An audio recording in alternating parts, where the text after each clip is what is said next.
Hi everyone. Today I'm joined by Aditya Sharma. He started out as a marine engineer, sailing with Tom. Then he made a move ashore, where he first did an MBA from one of the best business schools in Europe, which is HEC Paris. And today he is with Airbus, leading the UAV and helicopter markets across South Asia. His journey is all about reinvention and leadership. And I'm really excited to dive into his story of the transition, challenges, and the lessons we can all take away. So, Aditya, welcome. Thank you, Sachin, and that's a very kind introduction you've made. We all start with one question. Why did you choose to join Merchant Navy? What came into your mind when deciding about joining Merchant Navy? Well, when you're young and when you're in school, class 10th, class 12th, that's usually the time when you are needed to choose your profession. Now, for a science student, it's very typical in our country. You either go for engineering, AITs, or for some who are interested in defense. I mean, my class batchmates were giving exams for the NDA, etc. I, from the very beginning, was always interested in outdoors. I used to play a lot of basketball, squash, swimming.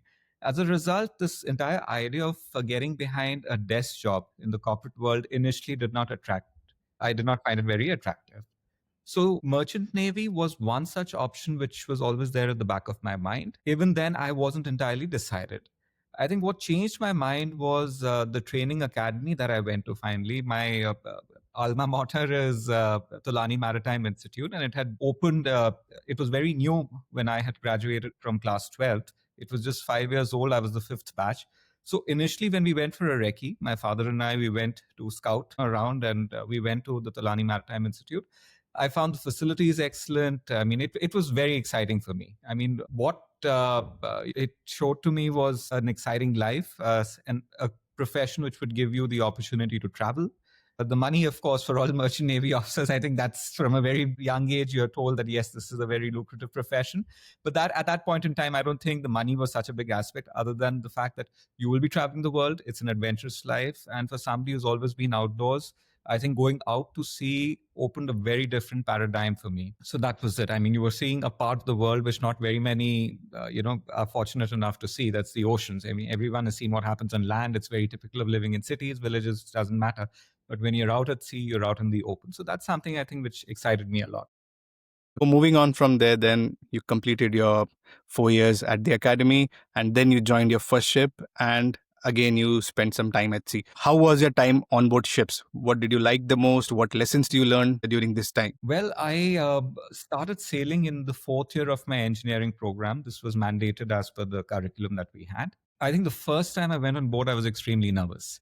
While the academy did prepare you in terms of, what to expect, but physically being present on a ship after traveling for 24 hours, I mean, for me, it was the first time I'd stepped abroad. So obviously you're nervous. You're 19 years old. You're seeing the world for the first time.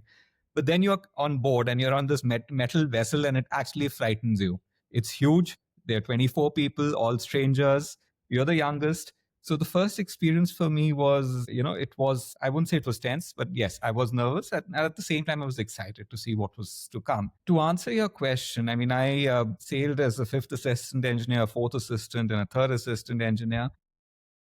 I mean, the learnings are tremendous. I mean, you've sailed yourself. I mean, you are encountered with situations which, for people sitting on land, sometimes it's impossible. I mean, many times when I narrate certain episodes to my friends here who've never seen that part of life, could you call for help if something went wrong? I said, no, we were the help. There was no option. So what you learned was to manage very difficult situations independently. I think that's number one. Number two was you do not get scared. You do not just sit down and hope for things to pass and improve. You tackle situations. You develop a solution oriented mind. That's number one on a personal level. Number two, you learn to work with a team. And I think you cannot sail a ship. I mean, that's the best example that I can ever give, be it in the armed forces or the Navy or the merchant Navy. You learn to work with a complement of people, a very small complement of people who come from very different backgrounds, not just nationalities, from different social strata, from different backgrounds in terms of education, language, cultures, everything. And you learn how to communicate with them. I think you and I know what an engine room is like. It's so noisy. You learn how to communicate in an environment which doesn't let you even speak clearly. So forget the language barrier. It's all sign language and, of course, talking. So there is a lot of efficiency that you get programmed for when you're performing day-to-day tasks. And even basic tasks, you need to work in tandem. Number three, you learned that no job is big or small. For us, the first teaching was that you've got to learn from your motormen, from the crew, the fitters, etc. You're not above them. You might have joined as an officer. That's thanks to the education and training that you come from. But when you're on a ship, you've got to know their jobs better than them for them to respect. And I think that's something which has stayed with me throughout my corporate career as well. So if I approach a new subject today, I try and become very thorough with that subject. I don't see that as a very common thing that people do. And especially in the corporate world, you'll have people who are managing companies or managing professions, which is not their core area. But that's happening today. But for me, I feel it's always useful and helpful if you get to the bottoms of the nut, you get into the nuts and bolts of things. So so it makes you very thorough when you approach a subject. It gives you a very solid foundation. So that's another area which I think helped me. Number four, again, like I said, you learn to live in a multicultural world. It's not just about teamwork. You learn to accept people from different backgrounds. You learn to accept diversity. I think diversity is a very new concept in the corporate world today where everyone is saying one must promote diversity. I think the fabulous example is what's been happening on ships for decades now. Yeah. Be it men or women. I mean, we've been accepting because you know for a fact that you need all 20, 24 people. I don't know what the complement these days is, but in my time, you had 24 people at the most running massive oil tankers. And you know each one is very crucial for the ship to sail. Yes, very well put. And all these learnings are definitely everyone who has sailed on board can relate to. Moving on from there, if I see your career has been, you rose through the ranks very fast.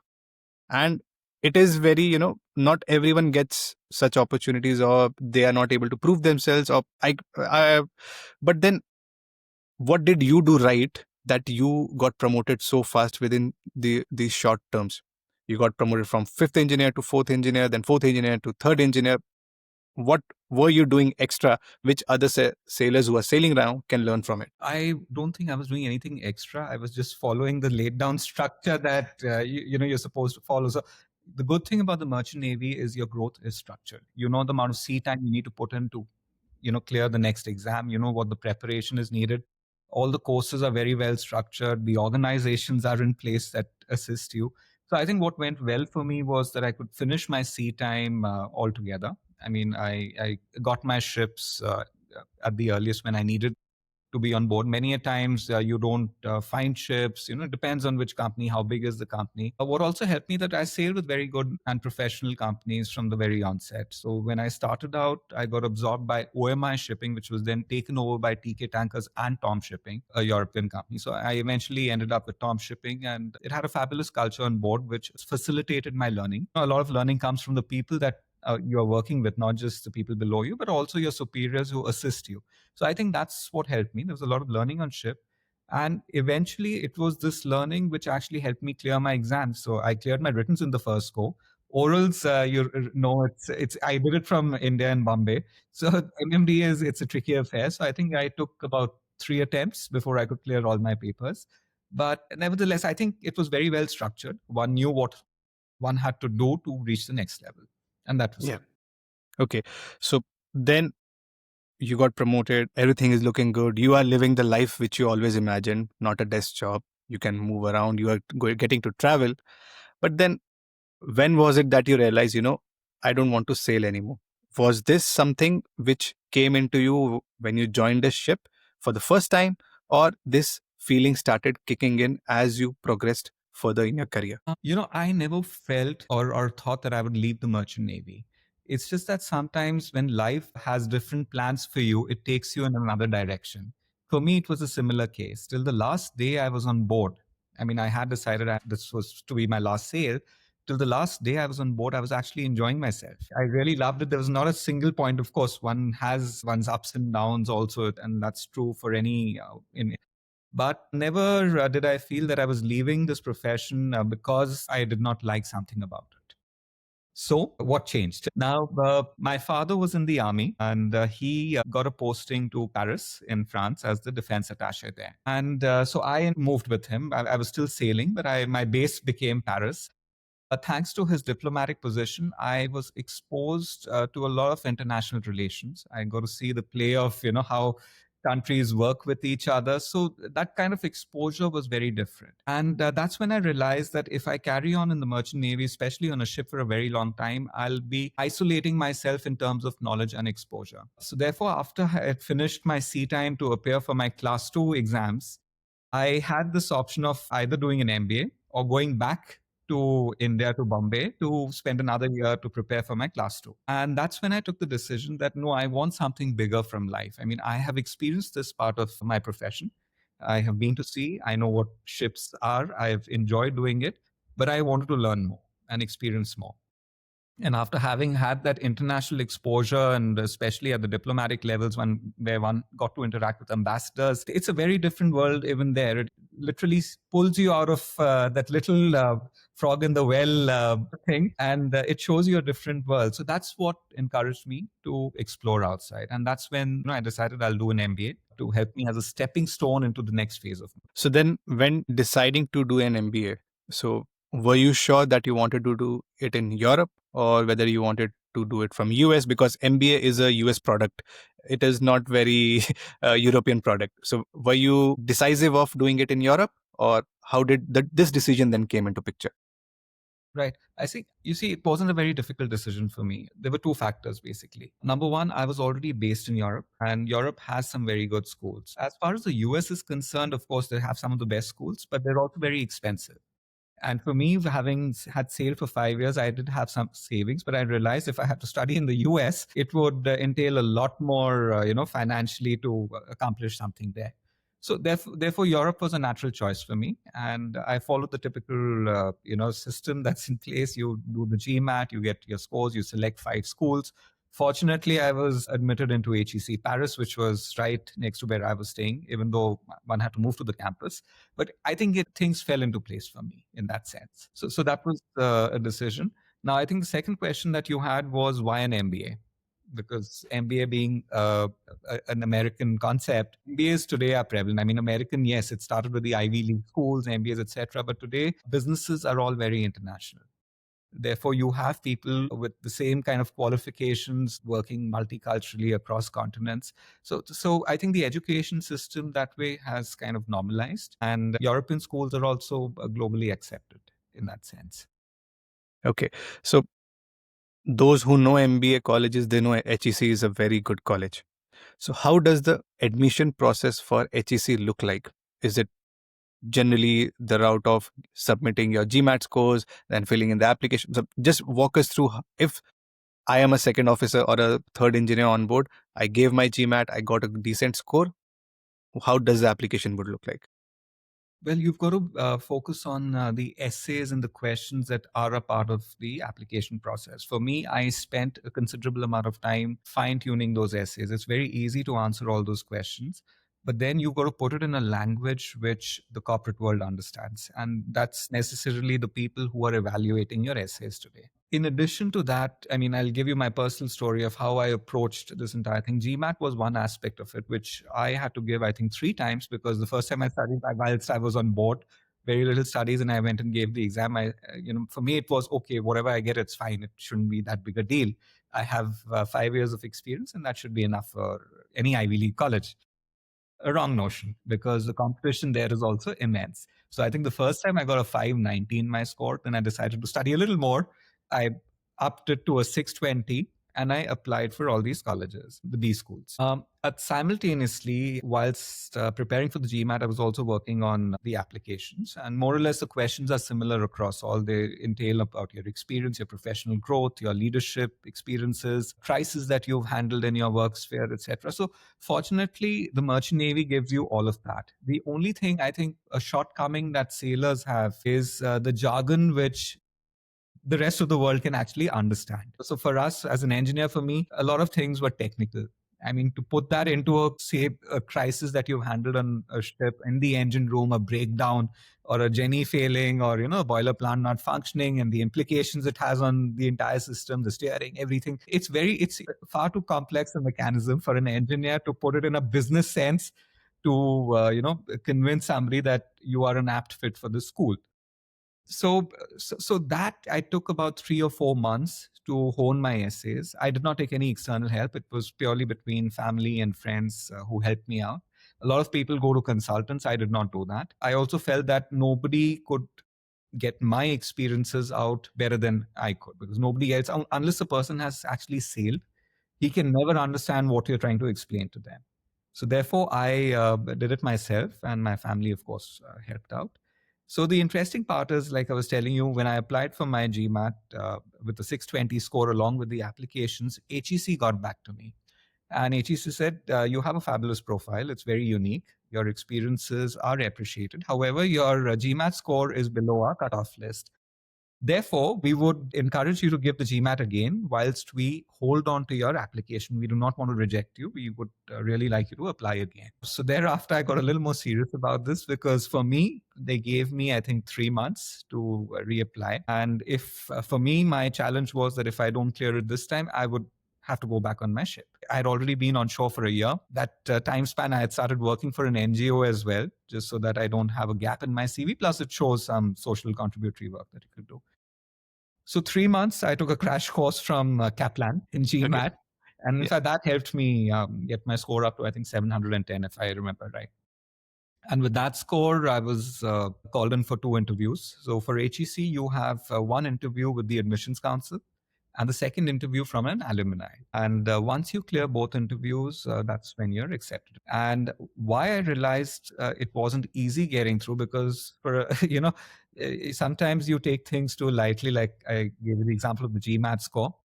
When we were admitted into the class, I had applied for the January intake. There are 2 intakes for HEC. One is the January intake, and the second is the September intake. The class size of the Jan intake is about 50, 52 people, whereas the September intake is 160 people. So it's slightly somewhat more easy to get into the September intake. So after getting selected to do the Jan intake, we had an address by the Dean of HEC at the time. And he says, you must consider yourself very, I won't say fortunate, he says, but you must be proud of yourselves, because there were 13,000 applicants from which 50 have been selected, and you are those 50. You see, so that's when you realize that you're not competing with just Indians or Chinese, which form the bulk of the applications today. It's the entire world. Number two, when I got to know my fellow participants, I mean, they're not called classmates, they're called participants, you realize that you're actually, the selection process is so fine that intellectually, you're all at the same level. You might come from different backgrounds. There were people from finance, banking, one of them was a chef, from industries, heavy industries, etc.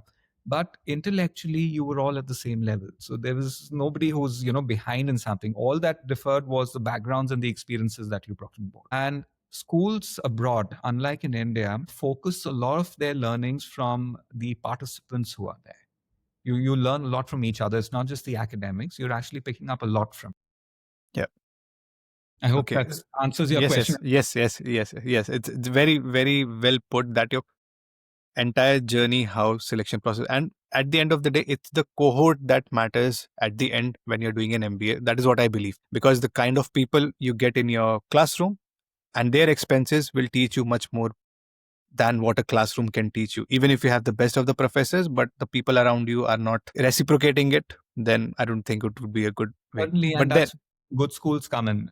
The yes, selection is so fine that they ensure that only the right lot are selected, yeah, and people who can actually work together like that.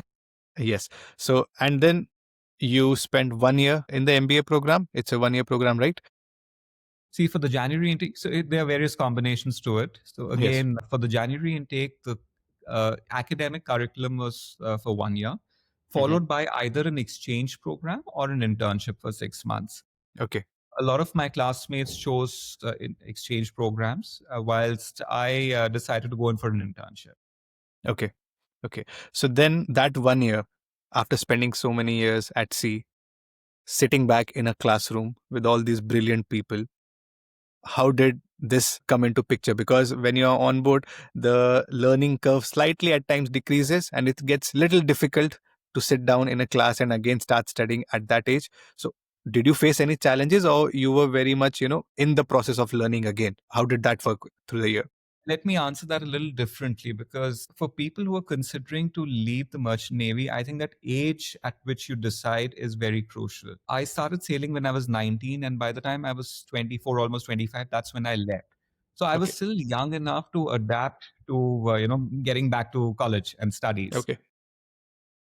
I mean, merchant navy also you have to study a lot for all your exams, etc. So it's not that you're unused to the classroom. The challenge for me was the subjects that I was learning. I mean, some of them were pretty easy for me, but certain subjects like finance, which I had never done in my life before, I mean, it was very new for me as compared to people who came from that background. So you have to learn, pick up new subjects, and those were the areas I had to work a little more hard. But that's easier when you are younger. Coming back to your question, how difficult was it for me? I don't think it was that much of a challenge. Number one was, of course, your classroom sessions. What also helps is, a lot of your assignments are team based. So you were put into groups, you could work together. So whatever shortcomings one had would be compensated by a team member that you could learn from or depend on, and vice versa. So it wasn't purely classroom, classroom, classroom. So that's, I think, what an international MBA does for you. Coming to my second point, when you're a little older, say, for example, I left as I think, the third assistant engineer.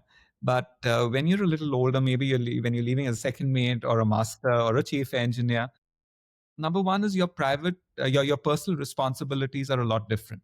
At that point in time, I was not married.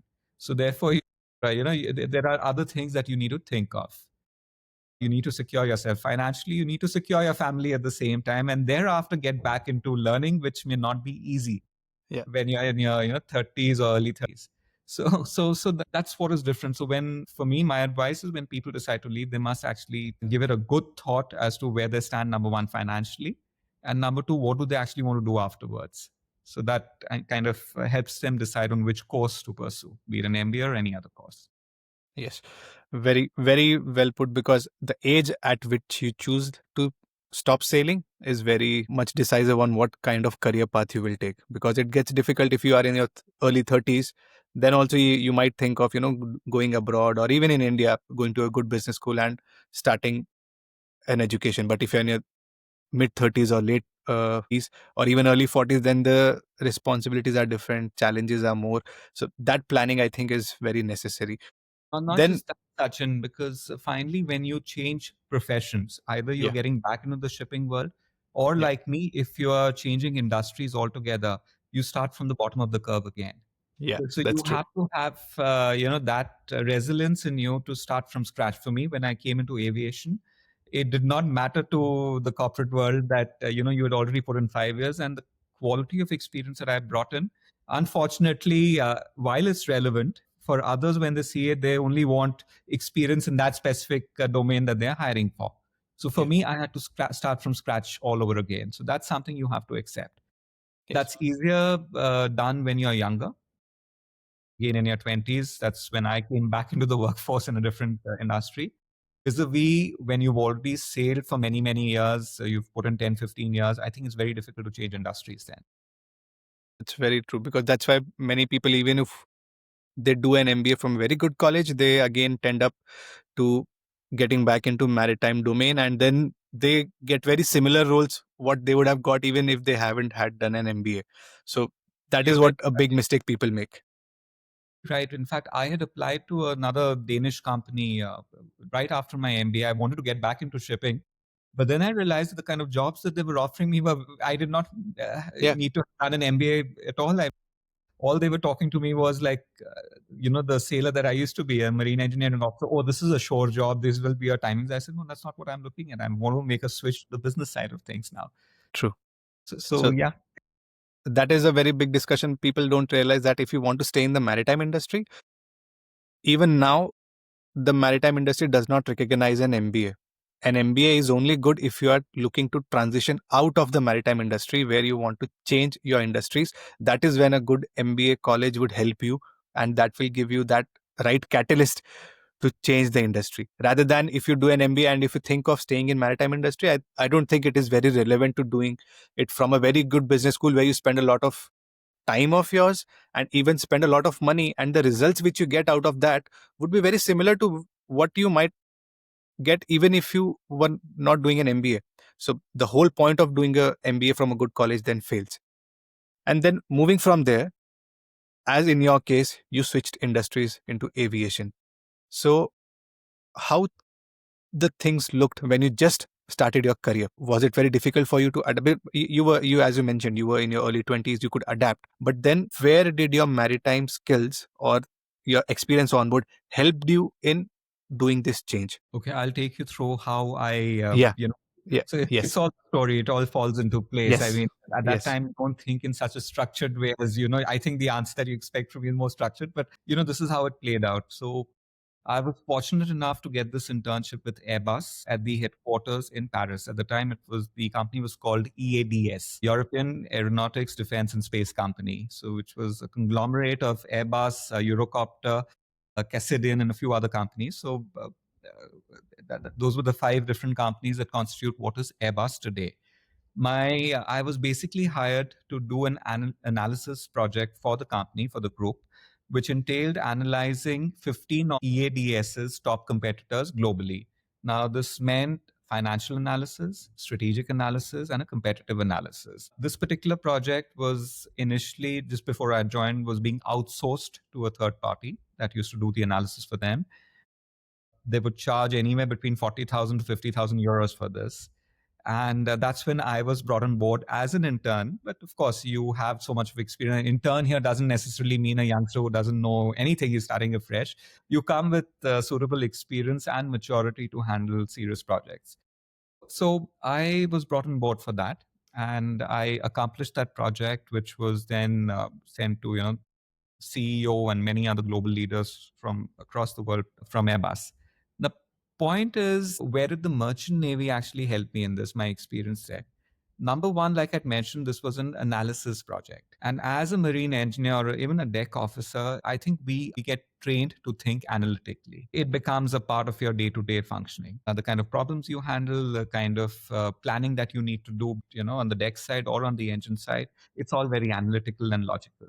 I think that's one fundamental skill that helped me in this particular project. Number two is, of course, discipline of putting in number of hours of work for this, because I had only been given 6 months for it to analyze 15 competitors. It wasn't an easy job, and that to do it single-handedly without a team. So you are the intern, you're supposed to deliver. Of course, there are people who will help you check your work, etc.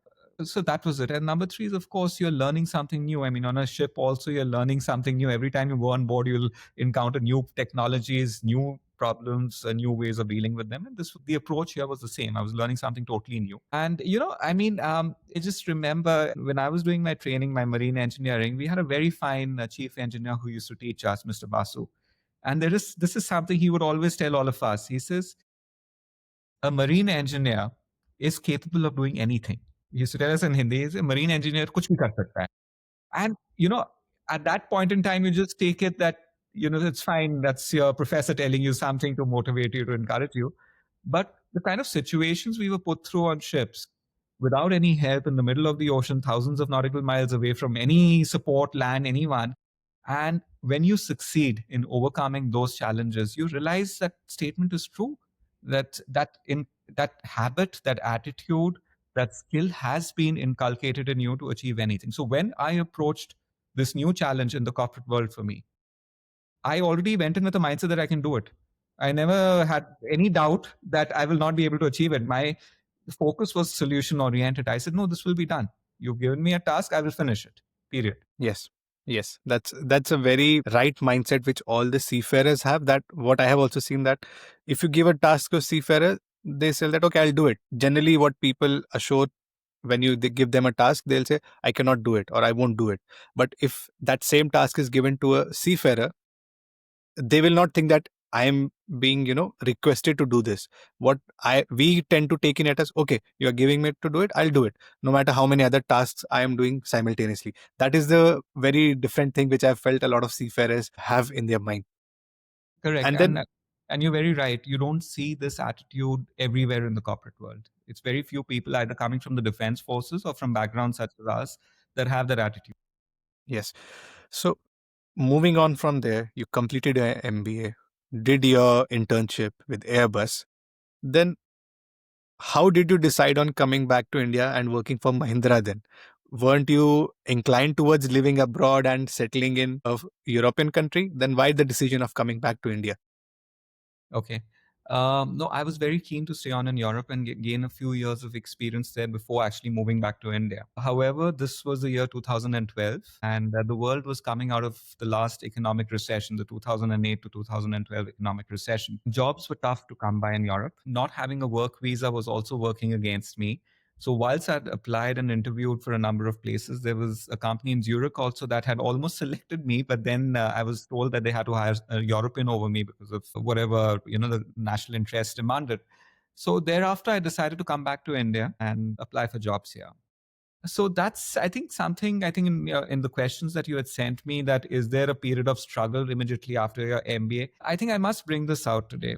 When you decide to do an MBA abroad, they do not have a system of campus placements like the universities in India do. So you don't actually have any help. You got to do it by yourself.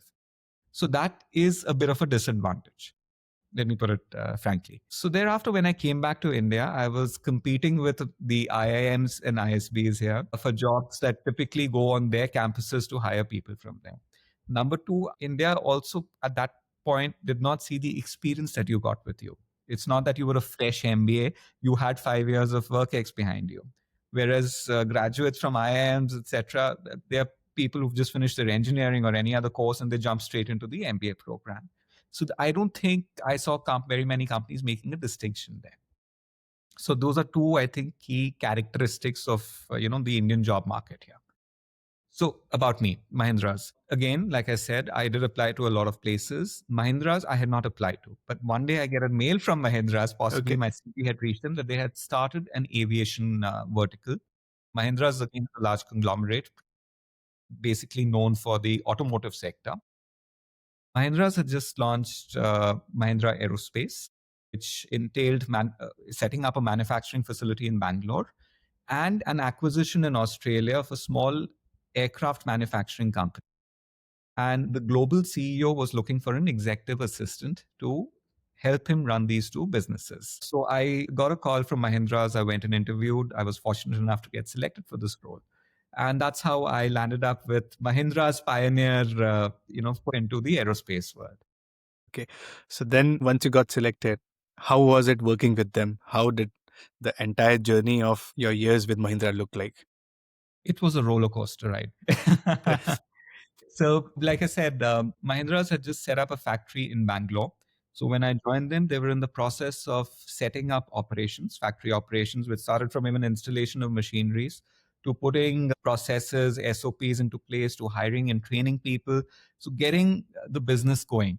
And I was part of this process from the very beginning, supporting the CEO in all this decision making. Simultaneously, the acquisition in Australia and Melbourne, that company was also being reformed. It was being restructured, being made more efficient, operationally efficient. They were planning to expand sales outside of Australia, etc. So one got to oversee that business as well. So like I said, handling two businesses simultaneously. My boss used to sit in Delhi. I was his man on ground in Bangalore. It was a fabulous learning experience for me. Number one got to see how a business is actually run. The nuts and bolt level, because one being a marine engineer, I was hands on. I used to go and talk to the factory workers also, get involved in their problems and their functioning also. At the same time, one was simultaneously working with the heads of departments, so the head of engineering, the head of business development, the head of operations, the chief operating officer, etc. So one was working on a day-to-day basis with them, and then of course advising the CEO on day-to-day running of the business, HR aspects, on people's performance, on hiring, etc. Raising red flags where we saw that there were certain problems that we are anticipating. Let's take corrective actions, etc. So I think it was a good learning ground for somebody at a very young age to manage two businesses, very diverse businesses, one being in Bangalore and the other being in Melbourne simultaneously. So that's so like, if you ask me how was that experience, it was fabulous. It was a great learning for me.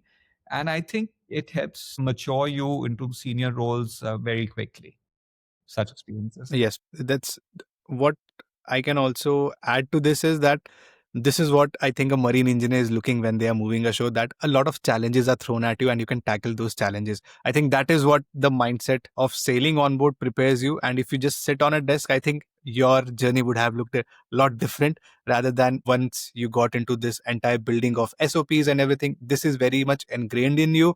I think that's what I can oversee from your journey, that this also would have propelled you to work harder, I think. The first day when I came into Mahindra's, I met the chief operating officer, very nice gentleman who'd also worked in the US, done his PhD there, and then come back to India to start Mahindra Aerospace. So he says, "Why don't you go and take a tour of the factory?" And the factory was very new at that time. So I walked across. You had the corporate office, you had a small tunnel connecting the corporate office to the factory. And after about half an hour, 40 minutes, I came back and I spoke to him. I said, "Beautiful factory, but you have a lot of lapses in your safety."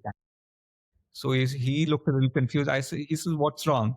I said, "From the very moment I enter, there are no signs of where should you wear a hard hat. There are certain, areas where you need to have electrical protections like rubber mats below your electrical boxes." And I gave him a rundown of the entire safety things of the factory and about 50 odd points I pointed out.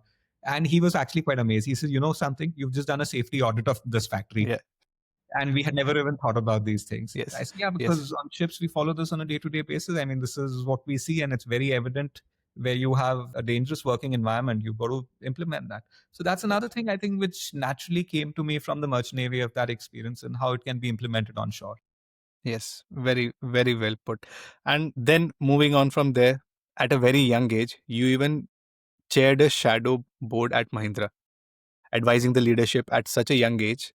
How did your experiences shape your leadership style in the future then? You see, you get accustomed. How does it shape you for future leadership roles? Is you, I think, understand how to work with the senior leadership of a company. Being a chairman of a shadow board was a well thought program implemented at Mahindra's to expose junior managers to the senior leadership to help them grow into those senior roles. So you lose your hesitation and nervousness at times when you're talking to, say, the group's executive committee of the 17 or $20 billion today Mahindra Group, and you have the confidence that they are listening to you. The ideas that you're presenting are not passed off as amateurish ideas, but they actually discuss it with you. So it actually gives you more confidence of dealing at a leadership level. Number two, you understand the problems that management faces on a day-to-day basis. And I can, this is a very important point, because whilst we were engineers or officers on ships, our exposure to running the business was very small. It was very isolated. It was isolated to the ship that you were on. You knew you had to go from point A to point B. This is what you needed. This is the fuel you needed. The cargo had to be done this way, etc. Your exposure was very small. But here, interacting with leaders, you understand that all the dynamics at play, pose very different challenges, and engineering operations is one aspect of it. There are so many other facets that need to be addressed simultaneously, and it's again a very short complement of people who are doing it. You have people under you, but that's the kind of exposure you get for then senior roles in the future.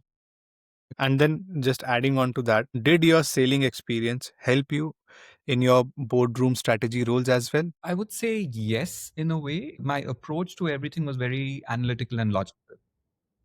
And that's where it comes in. I mean, it's so why I'm saying this is relevant is because many times you come across people who market things very well. They can speak about it, but there is very little foundation to what they are saying, or they may not have done enough groundwork for that. Coming from the merchant navy, you have to be very thorough. You have to have it's like that checklist we used to have for any job that we perform.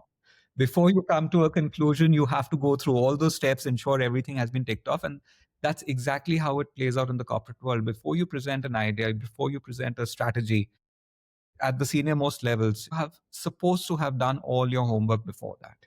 Because there is, it gets very embarrassing if you are questioned on your fundamentals and you don't know the answers. I think so. That's where your training, it naturally inculcates that attitude in you that these are the 15 or 20 different things that need to be addressed. These are the kind of questions that you might have to face, and let's start ticking those boxes off, exactly like a checklist works on a ship. So then, after working for 2 years, over 2 years in Mahindra, then you again moved to Airbus. How did that transition come in picture?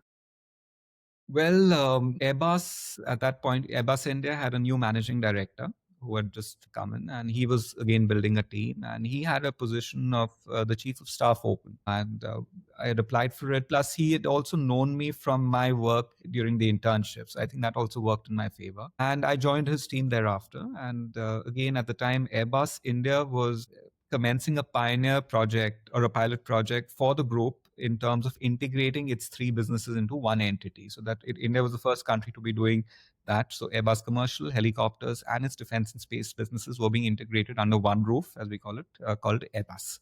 So I was part of that transition when I joined the team. And of course, it's been almost 10 years now for me at Airbus. One has done various different things. That role lasted about 3 years, where it was a lot of corporate governance, strategy, functioning, overseeing the functioning of the three businesses in support of the president and managing director.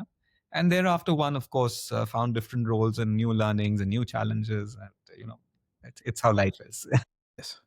So your career in Airbus spanned from corporate strategy, customer support, now to UAVs and helicopters. This, if I look as someone who comes from a military background, it's the kind of dream every defense brat would like to have, that, I am going towards this journey. So how did each role prepare you for the next? And also, did your defense background also help you in thinking more in such kind of direction? I think for any individual, I mean, no matter what job you do, see, for me, the fundamental thing, when we started this interview, was adventure. I wanted an outdoor life. Therefore, I naturally was attracted towards professions that gave me that exposure, be it Mahindras, where forget the factory, but even in Australia, having manufacturing your own aircraft, we had our own airfield, and I could go up, tell the pilot, "Can you take me up for a spin in the Australian outback?" It was adventurous, right? So you Yeah. have your own aircraft and you're flying in it, and that's how it was. Even in Airbus, it's a technology company. It manufactures the best airplanes and aircrafts and helicopters in the world, both on the commercial side and the military side. So that's, again, coming from a military background. My father being in the army, merchant navy is equally this thing. It is of interest for me. Let me put it that way. And helicopters, I've been working on the helicopters business for the last 6 years now. When I started with helicopters, I got a project of introducing medical and law enforcement helicopters into the country that entailed a lot of policy advocacy with the government. So it's not just internal, it's also external stakeholders that you have to work and manage with. So you're working right at the central government level, the state government level, the paramilitary forces, etc. So that kind of exposure is also very different. UAVs today, drones, UAVs is the new tech that's coming into both the civil and the military spheres. That's another new element that's been added to my portfolio, and it is very interesting. So if you ask me, coming from a military background, yes, that definitely helps. Those are the years that have shaped who we are today. I mean, you yourself are from the same background. It defines your attitude, your personality, how you approach things, and your interests at the end of the day, and what you get most fun out of what you're doing. Yeah. So now you are leading the Airbus foray into military drones. How exciting it can get, going back to all those military areas where you grew up, and how big this responsibility is for you now. And how does your father feel now when he sees you doing all this?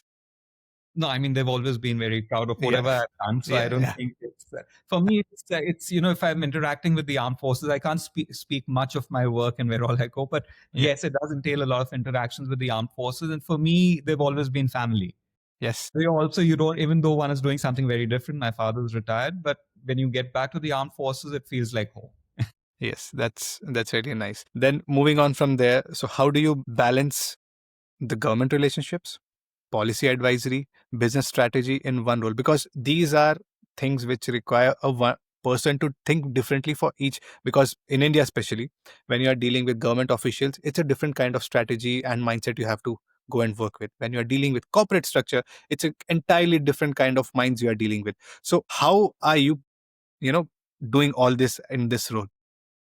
So, Sachin, today and even before this, business cannot exist in an isolated fashion. Business is always affected by the political spectrum within which it operates in. So when you ask me, how do you manage all these things together? It's not a question of trying to manage things. It's a part of the business itself. They are stakeholders, people who make policies at the government level.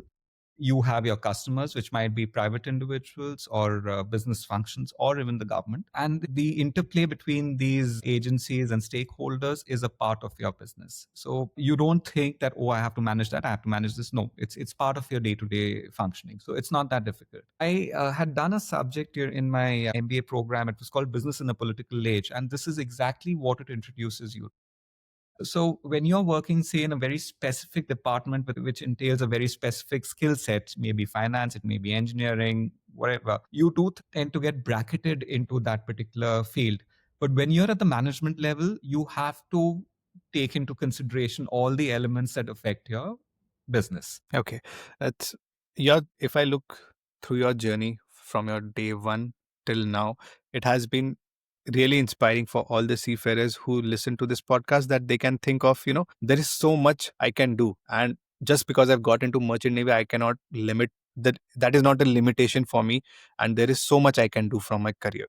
So let's say today a third engineer, fourth engineer, or a third officer, second officer comes to you and asks you, "Hi Aditya, I'm thinking of quitting." What would be the certain tips that you would want to give him to make a informed decision? Right. I think the first and foremost is you've got to be financially stable. Make sure that you've made the right investments. If you're at a little more senior level, make sure you at least have a house, because these are practical challenges which you will have to face once you leave. Because for some time, you might be without a regular income coming in. So you've got to ensure that you're financially stable. If possible, ensure a secondary source of income through rentals, etc. Financially, you have to, have thought things through before you take that decision of leaving one profession and changing. So that itself hedges you against many risks. Number two is you should know what you want to do afterwards. Don't leave and then start deciphering, oh, let me think of doing an MBA or a master's or maybe this course, it might help. Spend some time whilst you're still sailing, talking to people from different backgrounds and professions to see what's actually happening in the world today. The world is evolving very fast. Today, we are talking of AI replacing many different jobs. You never know, MBAs might get redundant in the years to come. I mean, things evolve that fast in our day and age. Yeah. So I think you've got to study the markets very well, see what kind of jobs are available. If at all you are oriented towards entrepreneurship, go for it. But make sure that you have the right qualifications, background, and an understanding of what you want to do in entrepreneurship as well. So it has to be a well thought out decision. It just can't be that I'm leaving, or I'll do an MBA from a good school and therefore I'll get a job. It doesn't work like that anymore. Yes. Yes.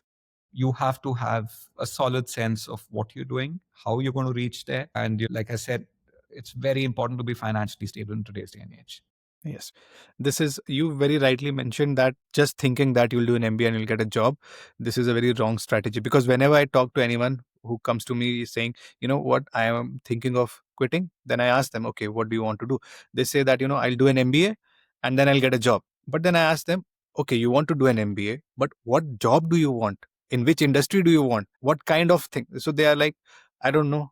And then I say that if you don't know this, then please wait for some time, think on it, and then think of doing an MBA. Because if you just decide of doing an MBA and take away whatever job comes to your way, that is not going to be very fruitful for you in the next years as well, because then you will be frustrated with that job as well, the way you are becoming for sailing now.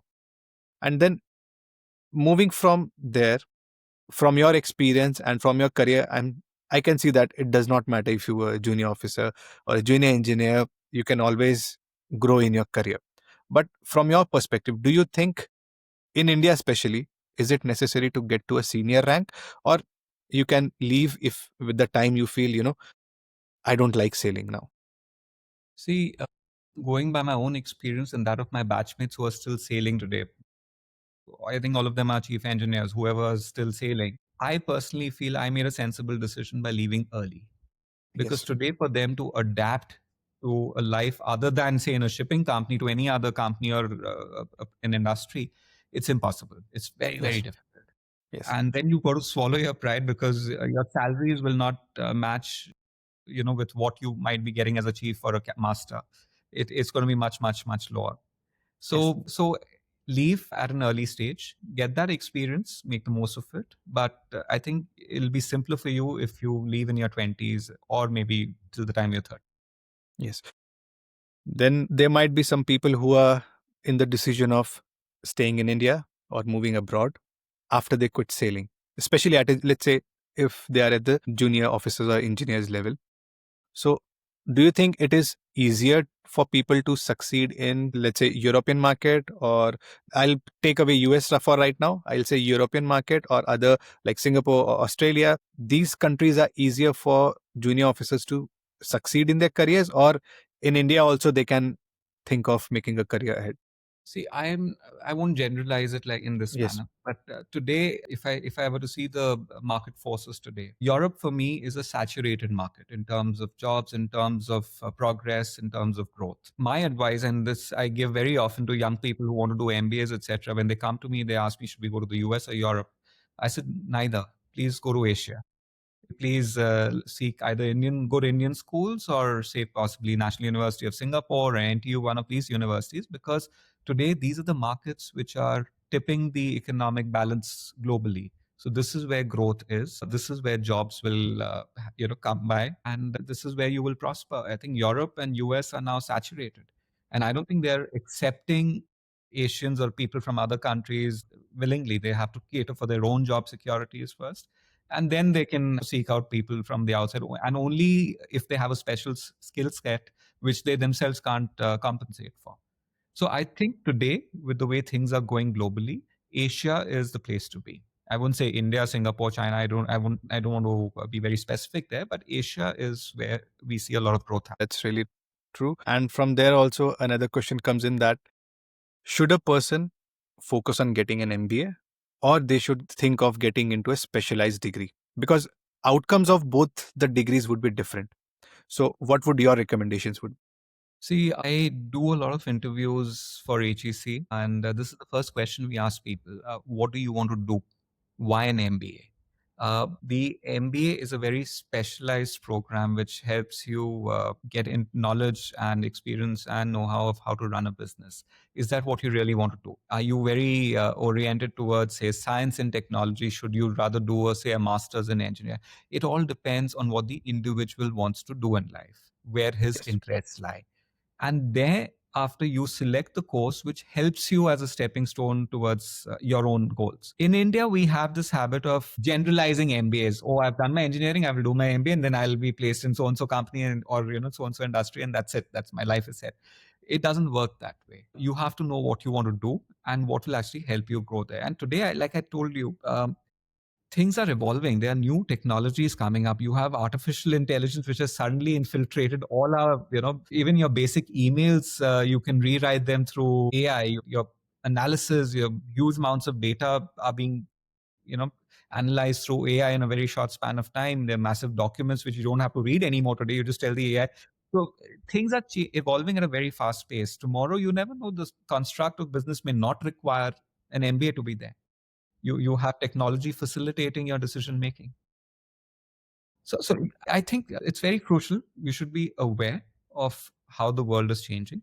You should be aware of your own objectives. That's very important. If you're not, go ahead and do it and see what happens. And something good might happen, something may not happen. Nobody knows what the future holds. But if you're clear, I think it'll be very helpful then. And to be clear in what you want, you have to know what's happening in the world. Yeah. Just to follow up on this, let's say I am a sailor on board. I'm sailing. I have limited my horizon to the sea and to the ship. How do I better get aware of the things that are happening in the world and find my interest in that? Is it just through reading or getting to connected to the right people? How can I do that so that I can make a well informed decision of choosing to do a master's in science or an MBA? Today, I don't think having access to information is a problem. When I was sailing, we did not have the regular internet on board. The captain used to connect to the satellite system, I think twice a day to, upload and download emails, and that was it. But today I can chat with my friends over WhatsApp calls also. I do that sometimes. So I think gaining access to information is not that big a challenge. And like you rightly said, one way of doing it is speaking to people, which must be done. Because experiences do matter, and human to human interactions is always helpful. Reading, of course, it's the standard and most fundamental way of getting knowledge. And then today, I think with the internet, you can do any amount of research that you need. So that's the thing. So you just have to invest time in doing research in what you want to achieve eventually. Very well said. And let's just get back to your earlier days. Your father was in the army. You would have spent a lot of time in the army area. How did your life during that Kant area what kind of impact it had on your life, be it discipline, the service, and the career choices you made? What kind of impact did that play? Well, yes, I think one was brought up in a very multicultural environment, even in the armed forces, and you were very accepting. The Yes. only thing you knew, you were an Indian. Nobody asked you, "Are you from Delhi, Bihar, or Bombay?" Or that. It didn't actually matter. You were an Indian, and you knew your father's regiment. You knew your father's squadron from the National Defense Academy and the course number, and that was it. That was your identity through your father. That is.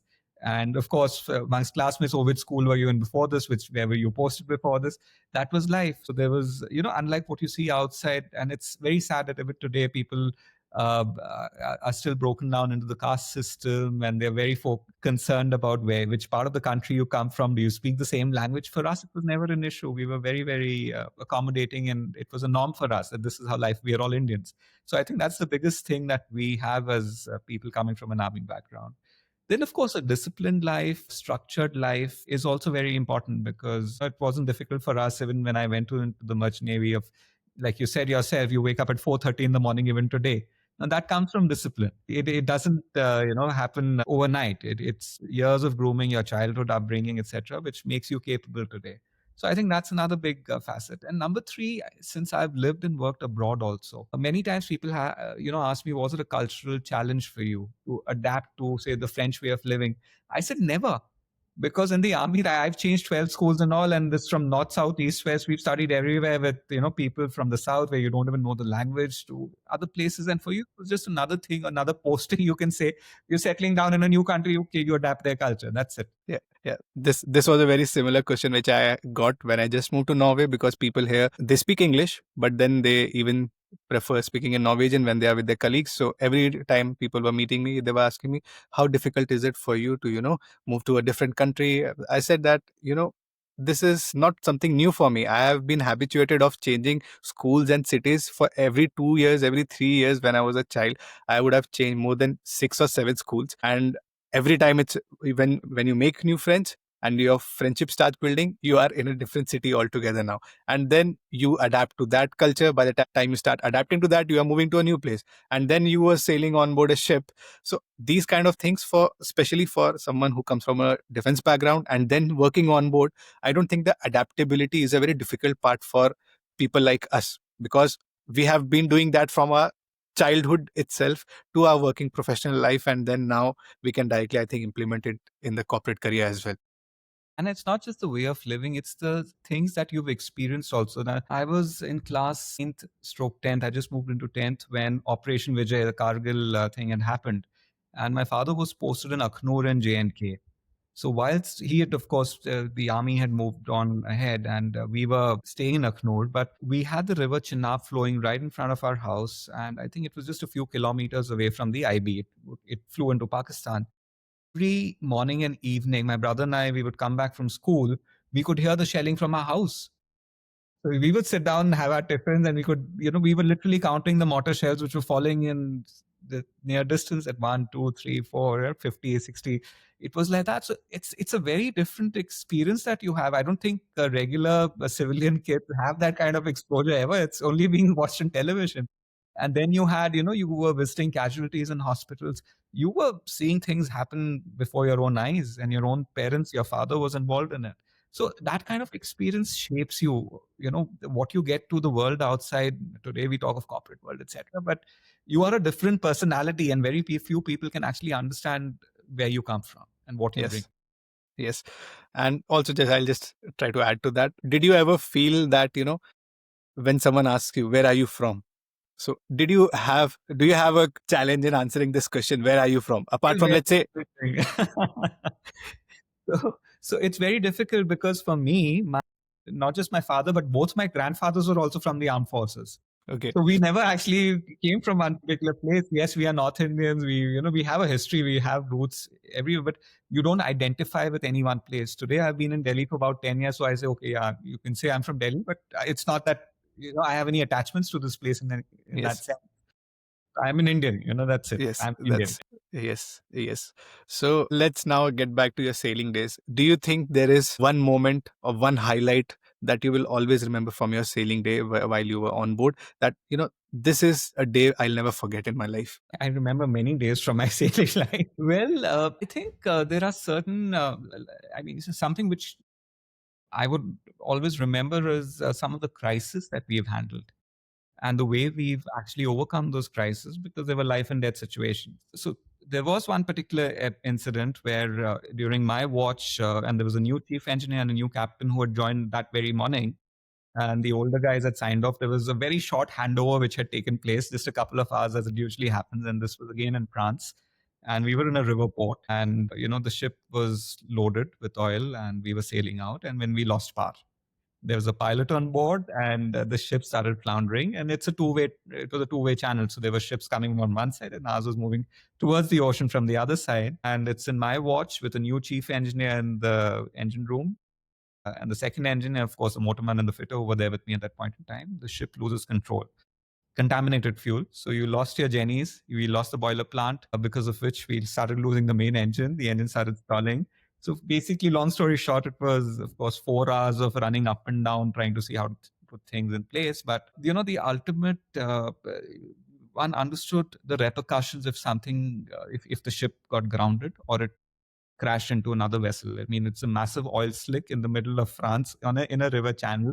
We all understand the ecological and the legal aspects, implications on not just the company, but on the individuals as well. And under that kind of pressure, we managed to work as a team, get the ship sailing, and we managed to get out on the ocean before we actually started rectifying everything. But it was a very tense moment for us. So that was, I think, one of the, I think, biggest crisis that I've handled individually, and that at a very young age. So that it brings us to the point that on ship, even if you join at 19, you're given responsibilities. And it's not responsibilities that you'd give to a youngster. It's responsibilities as an officer. We are responsible for people under you and for running a ship. And that helps you mature very fast. It makes sure you mature very fast to handle very, very big responsibilities. And I think that's how it was. So that's one of the incidents. And I'm sure you've had many experiences from your career as well. But these things become normal. You don't even talk of it outside. But when you come and start speaking to people about this, that's when you yourself realize, no, I did quite a bit in life. It's not that I just sailed up and handled things on ships. So you actually handle major things which people here don't have that experience. Yeah, also I can imagine the pressure that would have been coming from the bridge, that because they don't know what is happening down. You don't know what the exact situation is outside because you are completely with your machinery and you have to get it fixed because you know the repercussions of not getting it done. And there is such a, both the parties don't know what exactly is happening, and then you have to get it done. Even I can imagine so many phone calls coming from the bridge. Is it done? Is it done? Is it done? Is it done? It's funny. It's very funny. But that's exactly what was happening. And since the captain and the chief engineer were both new, and the chief was a very senior gentleman, he was in his 50s. He had tremendous amount of experience under his belt, but this was a new ship for him. Yes. So I remember telling my chief very politely and respectfully that, sir, please just sit in the cabin in the ECR and answer phone calls and press the alarms. So just stop the alarms from ringing. Leave it to us. We'll handle it. Yeah. That's it. And he trusted us. He did not interfere one bit. Otherwise, you'll have people, oh, why aren't you doing this? Who's doing that? No, he knew there was a crisis. The team seems well trained and knows what they're doing. So he left us to our sensibilities. He did exactly what he was told. He answered phone calls from the bridge, and he, kept pressing those loud alarms which keep going off just so that we could work. Yes. And I think it worked. Nice. So moving on from there, different careers. So what is keeping you motivated today to, in this diving into this kind of industry? And one is, of course, learning new things, because I'm somebody as an individual who gets bored with routine. And thereafter, I need to know do something new. So from helicopters to UAVs, etc., I've been fortunate that I've been getting new things to do and experience new things. So that's number one, which motivates me. Number two, you've got to look out for your own professional growth. And for that also, you need to keep having different experiences and find a way which can help you progress in your career. Yeah. And then let's say, if not aerospace, what industry would you have considered joining? Well, aerospace happened to be, it was a stroke of luck that, I applied and I got through. I can't think of any other industry today. And I had thought of consulting initially, but then I realized, yes, consulting is very good. You get exposure across all industries, but you're, again, a jack of all trades and master of none. And then you don't get to see your decisions being implemented and you don't get to see the outcome. So I said, I'd rather be in a place where I can actually physically do things and see the outcome. So I'm not really sure, but I think an alternative for me, I'm very fond of traveling. I think that's very explicit by the choices that I've made in life. I would love to be somebody who's hosting one of those, National Geographic kind of campaigns where you're traveling into, areas where a lot of wildlife, into the oceans and North Pole, South Pole, etc. So that I think that's something which gives me a lot of energy and motivation. Just Yeah. travel, explore, discover. Yeah. That's my Yes. thing. Yes. And then moving back, there was one thing which you could change from your career which happened. Would you like to change anything or any? Nothing, nothing, no regrets. Really nice. And let's say if someone wants to follow you or get in touch with you, where can they get in touch with you? Well, I'm very happy to speak to. I have my LinkedIn profile. I think it's Yeah. like same way that you've Yes. approached me. I think that's the Yes. best way to get in touch with Yes. me. Yes. And I'd So I'll love to just, chat. I keep doing this very often. You're not the first yes. person that who's Yes. spoken to me. Of course, the podcast thing was very different, but I Yes. do get a lot of requests from a lot of merchant navy officers and Yes. engineers also seeking the same advice for me. And I'd Yes. love to spend time speaking to them, even meeting them in person when they come to Delhi.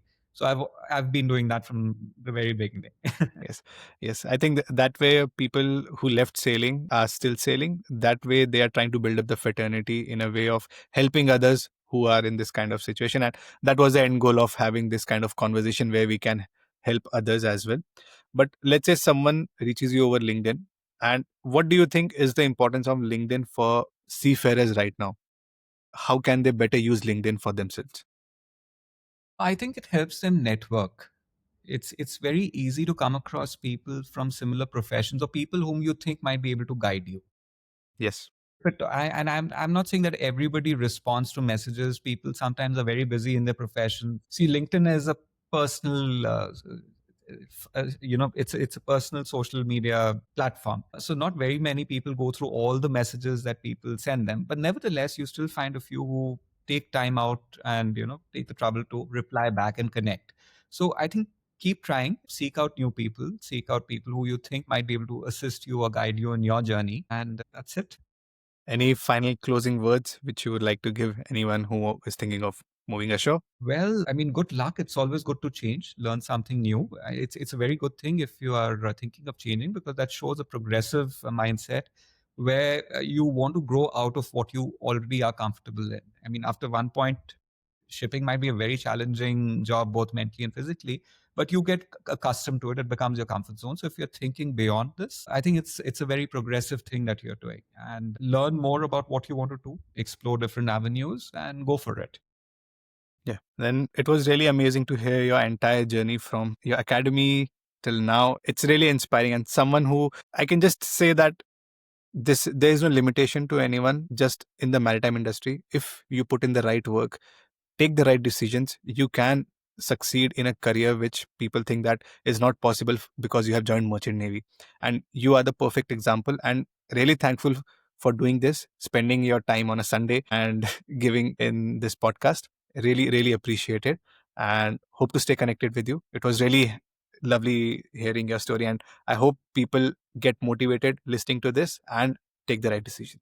Well, Sachin, before we end, I think I must compliment you for having taken this initiative to reach out and to help, our fellow seamen also Yes. in their journeys. I think somebody needed to do it, and it's a brilliant thing that you've done here.